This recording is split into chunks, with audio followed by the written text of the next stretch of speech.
May ipapakita ko sa inyo. Ito yung damo lang sa paningin natin. Pero, yung iba kinakain nila to. Ayan. Ganito yung puno niya. Sabi nila ito ay pungapong. Pungapong or pungapong.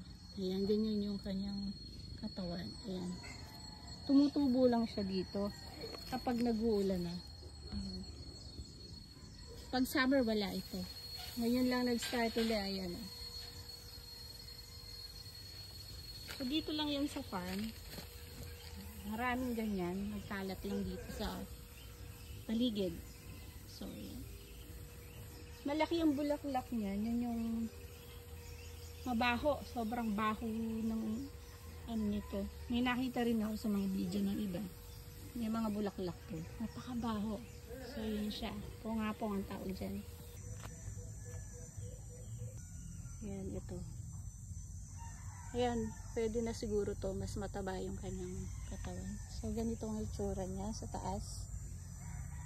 Ayan yung pungapong dito sa farm. Upisa ng magsulputan yung mga San Fernando. Ayan. Marami din dito yan sa farm. Ayan yung mga San Fernando. Ayan. Pag summer talaga wala ito. Ayan, dami. Nagkalat lang dito. Ito pa. Marami yan. Ayan. Bali yung laman niya nang natitira kapag tag-init. Pero kapag nagtag-ulan, magsusulputan na lahat yan.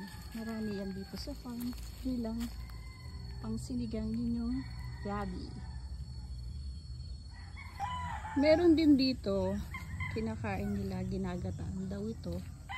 Ang tawag naman nila dito ay lubi-lubi. Lubi-lubi daw ang tawag dyan. Ayun, tumaas na yung isa. Ito. Yan yung talbos niya. Yan ang ginagataan nila. Ayan, lubi-lubi. Ibinahod lang siya dito sa ating farm. So, yun lang. May nahinog na naman papaya dito sa ating puno. Ayan. Hindi na naman namin napansin at yellow na naman. Kaya ating susungkitin ngayon. Ayan. Iisang ano lang yan, puno. Yung isa hindi, wala na. Hindi na namunga. Pero ito, tagal na ng papaya na yan, no? Ayan, namumunga pa rin. Taas na. Sayang. Sasahid sa puno. Ganda na. 1, 2.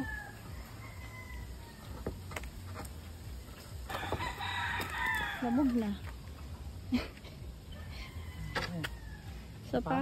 Yung isang... Ito. Ay, may at least papaya pa rin yan. Papaya. Oh, malaki. Ah, uy, teka.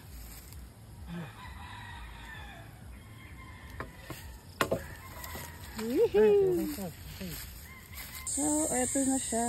Nakitas na namin dun sa puno na yon. Saan na ba? Fresh. Ito yung mga na-harvest ngayon dito sa farm. Ayan siya. Bukon nyo. Bukat nyo. Ayan siya. So, maliliit lang. Diba? Okay. Kinuha na nila yung maliliit. Pero, minsan wala nga laman. So, kukunin na lang daw dyan. Sabaw. So, ito ibang klase ito. Iba yung pagpabukon. So, yun. Sobrang liit na kinuha. Pero kukunin na sila. So, yun lang ang ating mga harvest na buko ngayon. Ayan.